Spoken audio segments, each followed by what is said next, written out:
Hello. Haven't been here in a very long time, I have to admit.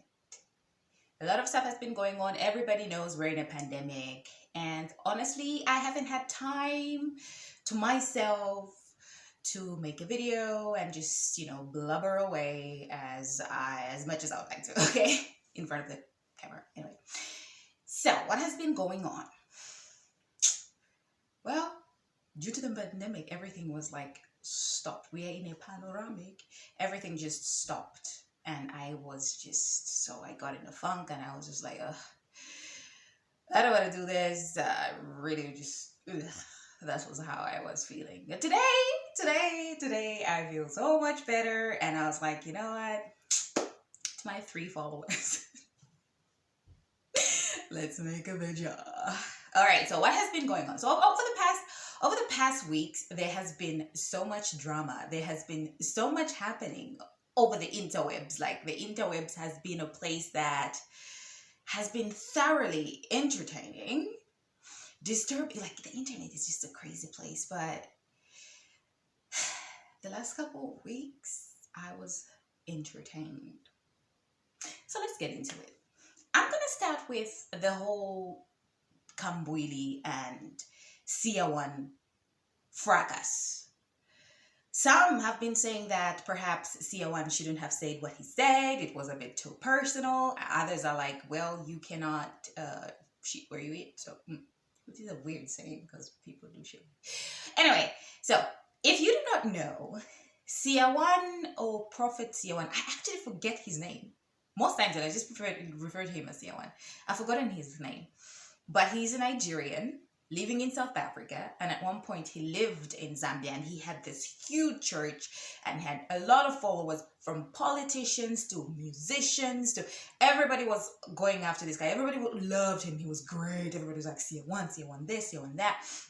We saw very influential politicians following this guy around everywhere he was going. We saw big musicians in Zambia following this guy going. So after some time, he got deported. I still do not know why really he got deported. It's just always kind of shady-ish.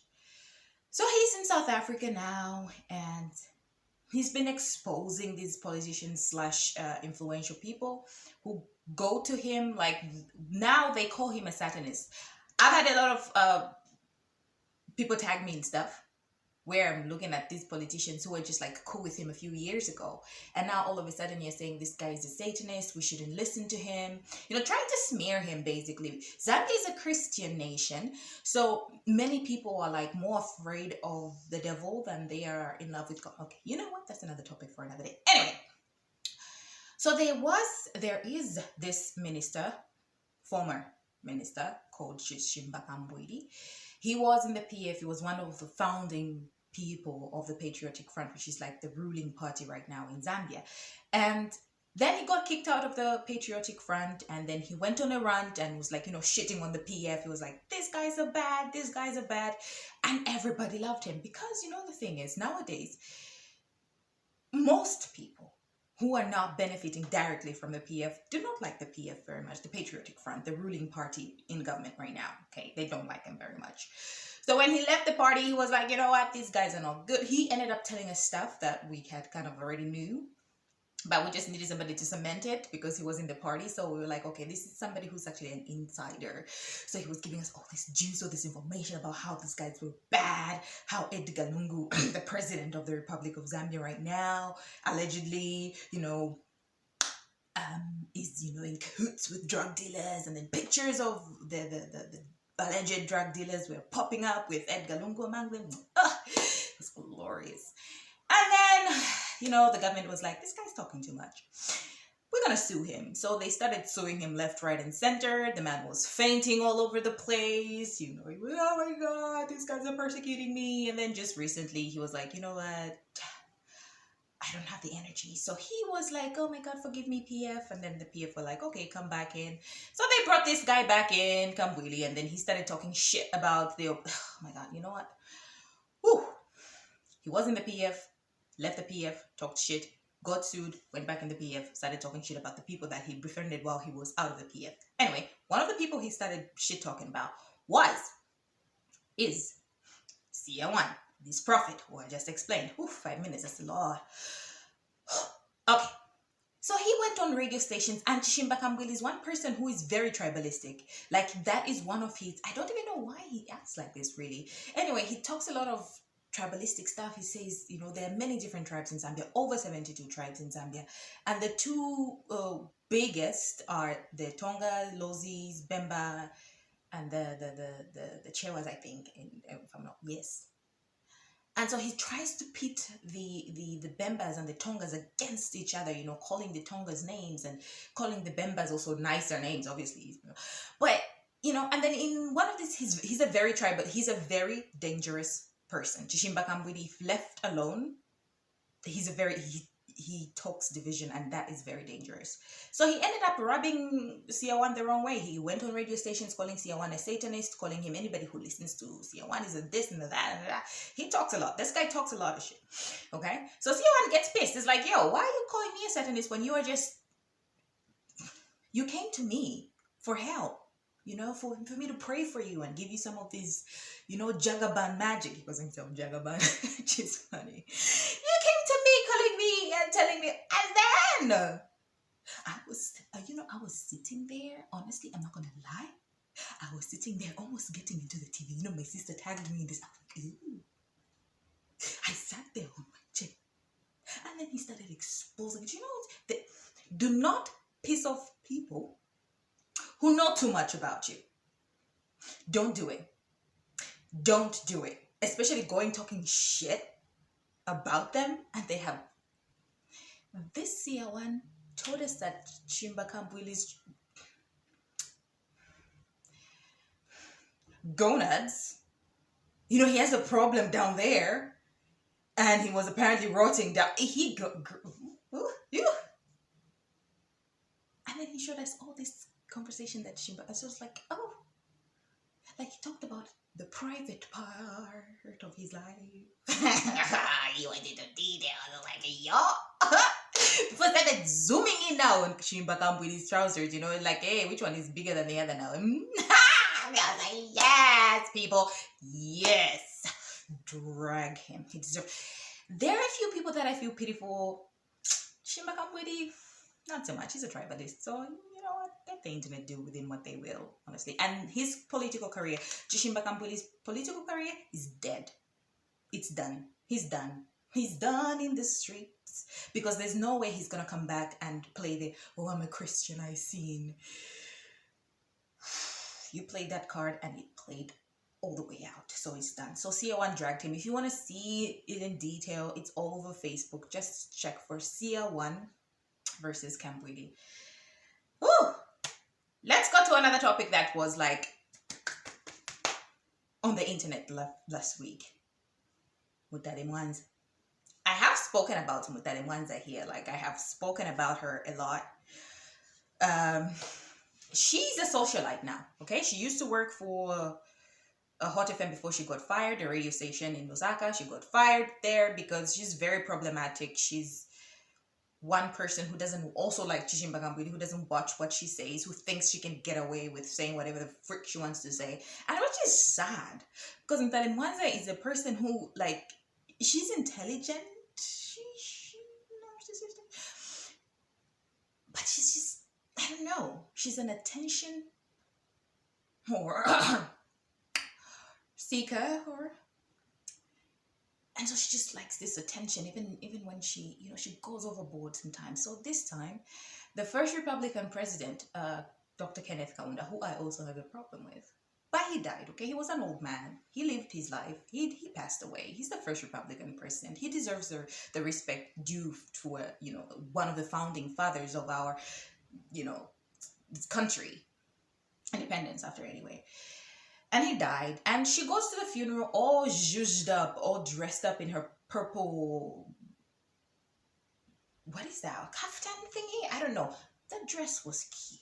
I'm not gonna lie. The dress was cute. That was a cute dress. The color, maybe not for a funeral, so maybe it's not for a funeral, but she looked cute. The dress looked cute. It wasn't, she just had one shoulder exposed. Fine.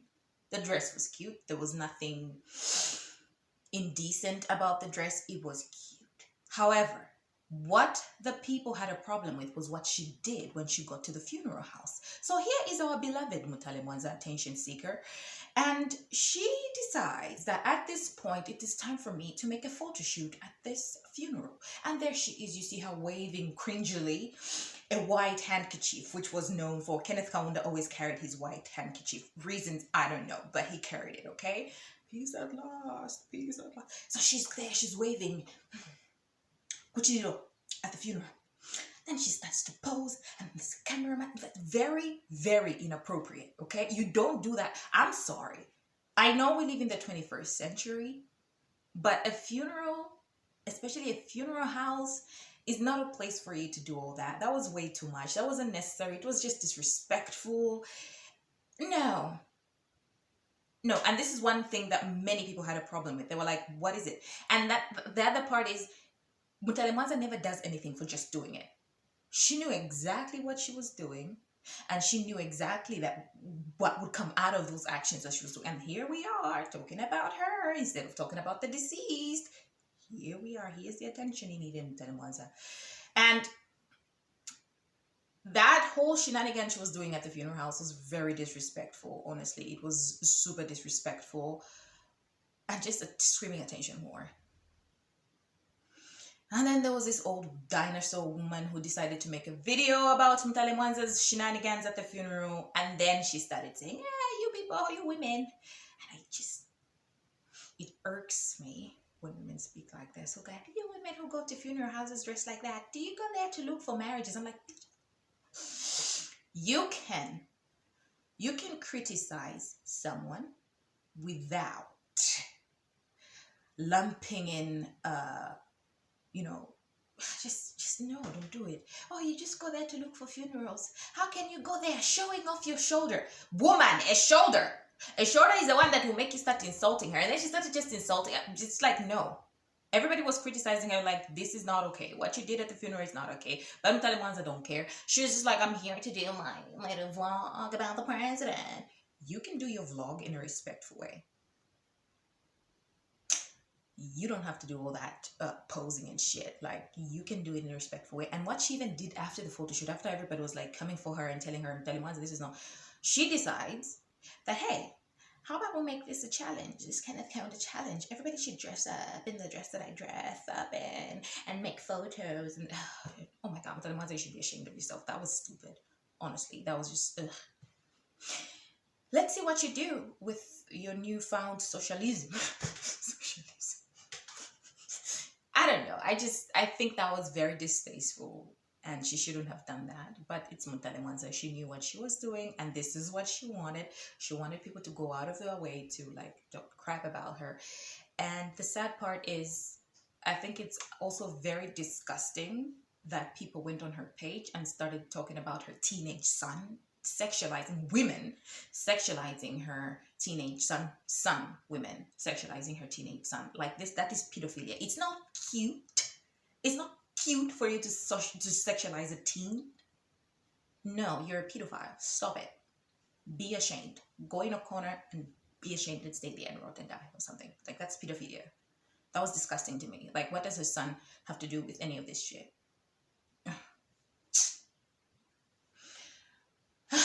Anyway, and then we have our big fish, our beloved humble leader, the supreme one, His Excellency Dr. Edgar Lungu, the Republican president, Zambia's favorite president.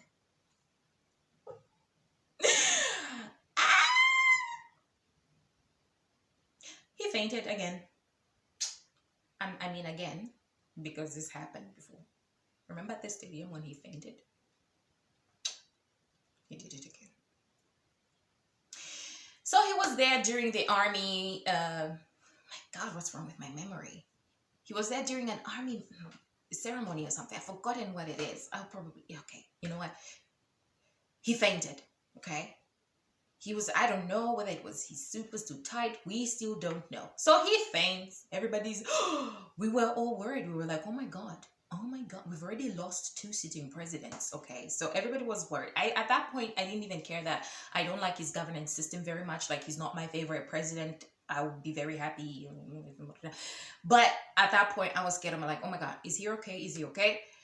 He faints, and then his PR, they say, you know what? You fainted. This is bad. This is bad. This is bad. How best are we going to clear this up? How best are we going to make it look like you're okay? Here's an idea. We're going to put you in a suit, okay? And then we're going to get your lounging chair, and we're going to put it outside near some lake, some pond or something. And then we're going to get like all these journalists to come and get pictures of you. And we'll be like, yeah, the president is fine, and he's fishing in a suit on a lounging chair, okay? And he's fishing, he was sitting there fishing with all this, like at the wide angle, you could see all these camera people just getting a photo of the president. And I was like, guys, why wouldn't you even make this a little bit realistic?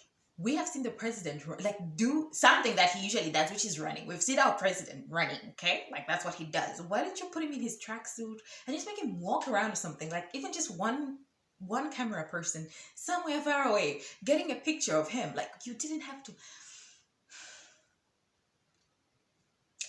And then everybody, of course, dragged him. Like, that was stupid. Nobody believed that. I would have rather, they come out and just told us what happened. It was like, yeah, he was pretty exhausted. It was very hot. And yeah, he's human. In as much as he's a Zambian president, he's human.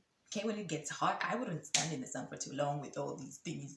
I would faint too, okay? So I think if they had told us that, or that he was just a bit, it was just a bit hard for him, but he's fine. I would have been like, okay, great that he's fine because he has to lose this election. Great, he's fine. Great, he's fine. Good. But all those things. And since then, we have not heard ping from this man. Everybody was talking about the death of Dr. Kaunda. Everybody. We had South Africa, we had other countries, we had, all these big news networks talking about our beloved. And then our own president was like, literally, I think that was his face, was just like,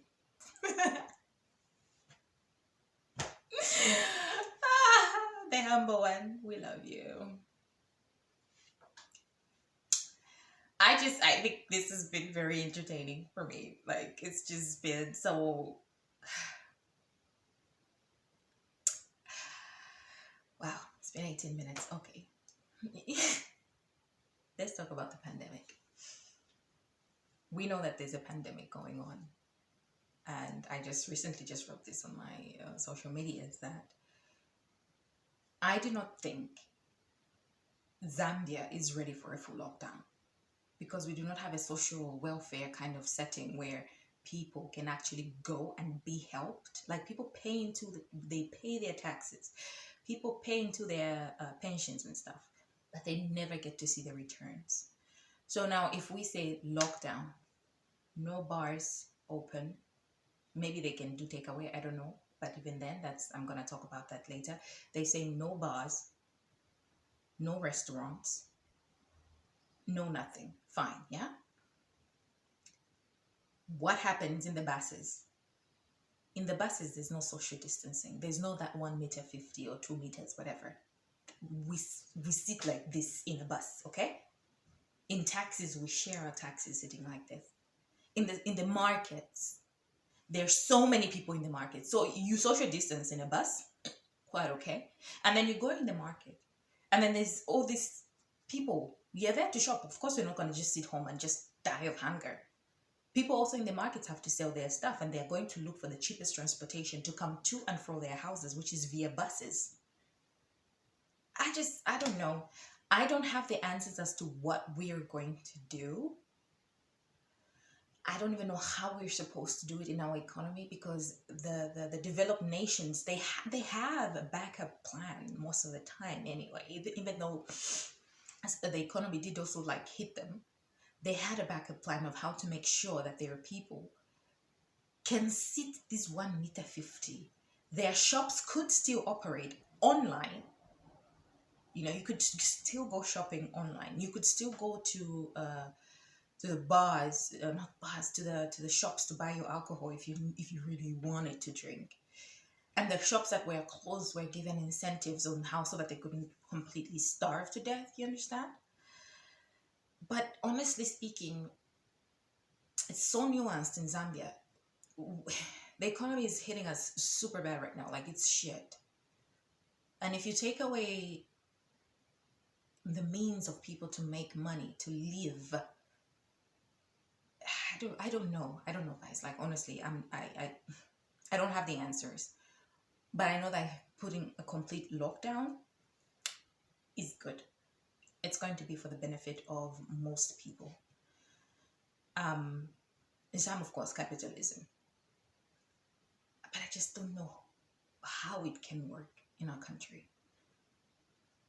I don't know. The churches are not closed, and we know our Pentecostal brothers and sisters. They, once the spirit, gets in, they just go crazy and stuff. I don't know, guys. I don't know. People are dying. We've got the new variants going on now.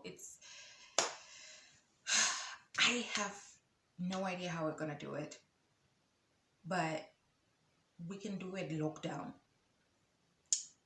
Maximum we can go, looking at the last time this happened, was maybe 2 weeks, and people start to complain because people will lose their jobs.